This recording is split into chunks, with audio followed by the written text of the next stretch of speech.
नमस्कार, आप देख रहे हैं देवदूत न्यूज और मैं हूं आपके साथ श्वेता।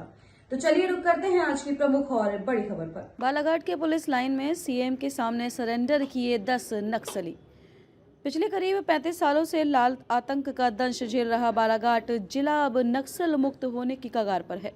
सुरक्षा बलों की लगातार कार्यवाही से नक्सलियों के हौसले पस्त हो चुके हैं। इसी कड़ी में एमएमसी जोन के केवी डिवीजन के 10 सदस्यों ने एक साथ बालाघाट पहुंचकर आईजी बंगले में सरेंडर किया है, जिसमें 77 लाख का इनामी कबीर उर्फ सुरेंद्र भी शामिल है। सभी नक्सलियों पर 1,46,00,000 का इनाम घोषित है। 1,46,00,000 का करीब छत्तीसगढ़ के सुकमा जिले का रहने वाला है, जिसने अपने साथियों के साथ हॉक फोर्स की टीम व वन विभाग की बिट गार्ड की मदद से आत्मसमर्पण किया है। केंद्र सरकार ने मार्च 2026 तक नक्सलवाद को जड़ से खत्म करने के लिए एक डेडलाइन भी तय की थी, जो अब पूरी होती नजर आ रही है। केबी डिवीजन यानी कान्हा बोरमदेव डिवीजन के 10 नक्सलियों को देर रात करीब 11 बजे आईजी ऑफिस लाया गया।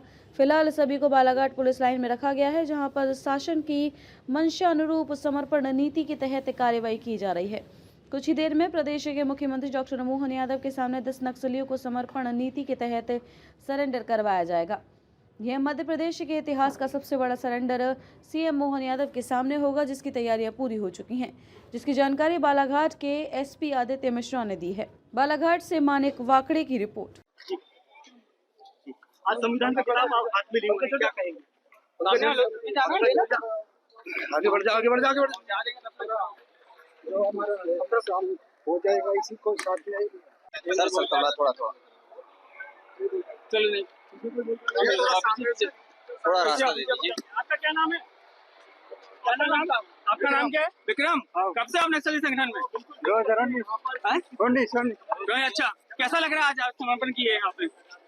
अच्छा लग रहा है। अच्छा लग रहा है। इसके बाद क्या करेंगे आप? घर जाके खेती कर। अच्छा, क्या कहेंगे बताइए? कोई पछतावा आपके? चलो और जो आज आपने आत्मसमर्पण किया, क्या कहना चाहोगे आप? मेरा वही है, आज हाँ बोलिए। जनता जो समस्या था उस हिसाब से जनता का जन समर्थन हमको, जो पार्टी का समर्थन नहीं मिल रहा था, और इतना हमारे साथी लोग लड़ते हुए शहीद हुए और कुर्बानी दिए हैं हमारे भाई लोग, तो इस रास्ते को छोड़कर अच्छा जीवन जिएंगे। अच्छा, एक सरकार अपील कर रही, केंद्र राज्य सरकार जो वो अपील कर रही है, उसको मानते हुए उसको जो हमारे central committee polit bureau member Sonu दादा, सतीश दादा, सीसी मेंबर जगदलपुर में, गढ़चिरौली में सोनू दादा आत्मसमर्पण भी किए, उसी के आधार पे हम लोग भी या हमारे स्पेशल जोनल कमेटी सेक्रेटरी के तौर पर मेरा दूसरे नक्सली क्या मैसेज देना चाहते हैं? चलो अब आप रास्ता दो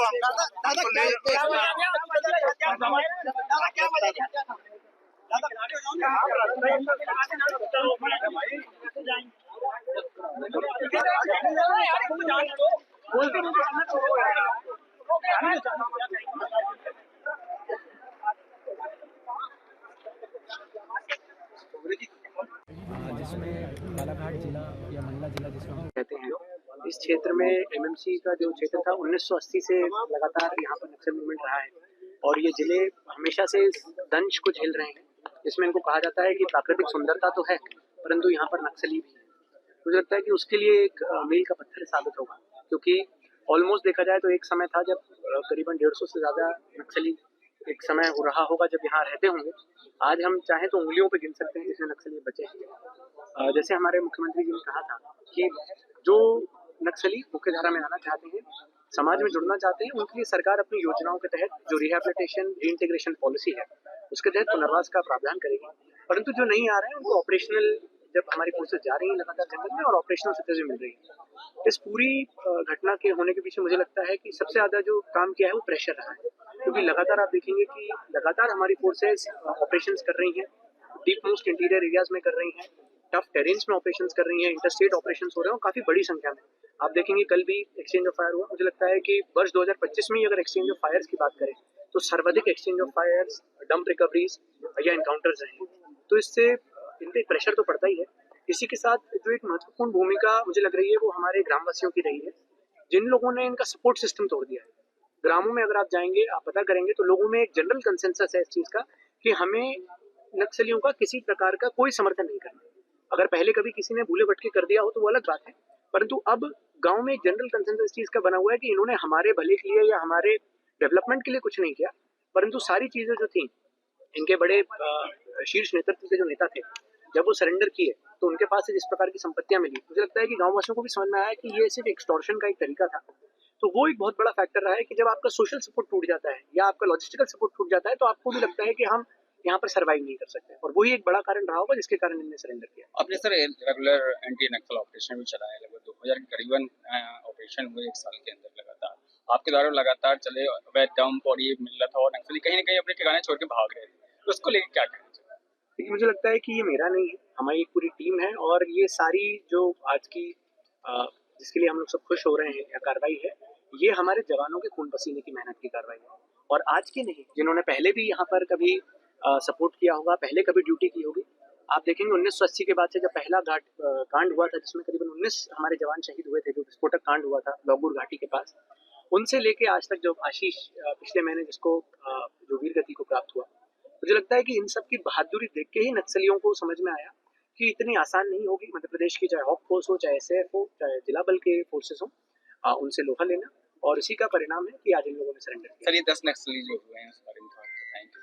मुझे लगता है कि माननीय मुख्यमंत्री जी का जस्ट आगमन होने वाला है और वो अधिकतर डिटेल जो आपके साथ रहेंगे वो शेयर करेंगे। पूरा नक्सल विरोधी अभियान की सफलता का बहुत बड़ा दिन है।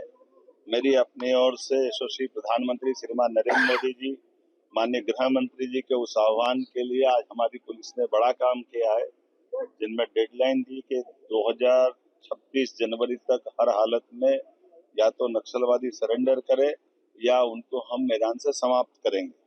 उसी अभियान में बीते दिनों 1 नवंबर को एक बड़ी नक्सल नेता सुनीता ने, जिस पर 17.5 लाख का इनाम था, सरेंडर किया था, और मध्य प्रदेश के इतिहास का ये सबसे बड़ा सरेंडर आज हमारा यहाँ 10 अलग अलग सदस्यों द्वारा किया गया, जिसमें सुरेंद्र कबीर जिस पे 62 लाख का इनाम है, इसी के साथ राकेश ओडी, मनीष पिता समरथ, इस पे भी 62 लाख का इनाम मध्य प्रदेश, राजस्थान और महाराष्ट्र पुलिस द्वारा, तीनों राज्य की पुलिस जिनको ढूंढ रही थी।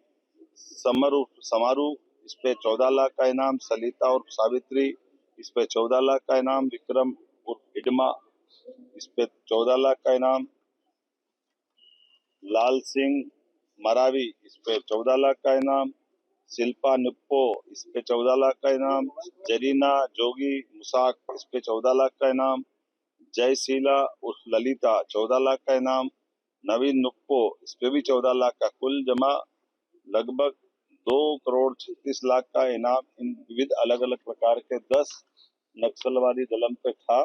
इन सबने पुलिस की योग्य कार्रवाई के कारण से अपने आप को सरेंडर किया है।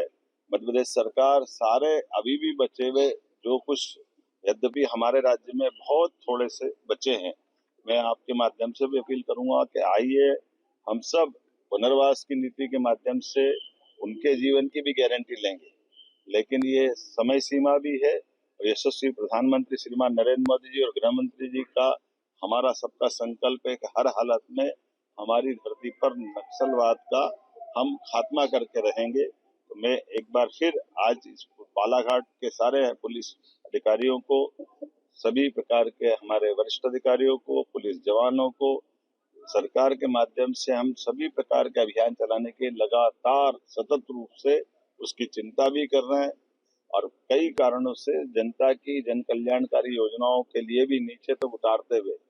एक और खास बात, हमारे राज्य के अंदर आज भी जिन्होंने समर्पण किया है, ये हमारे दबाव के कारण हुआ है, और इसमें से अधिकांश लोग हमारे गैर मध्य प्रदेश के हैं, लेकिन हमारे राज्य के अंदर हम किसी प्रकार की गतिविधि नहीं चलने देंगे, यह उसका परिणाम है।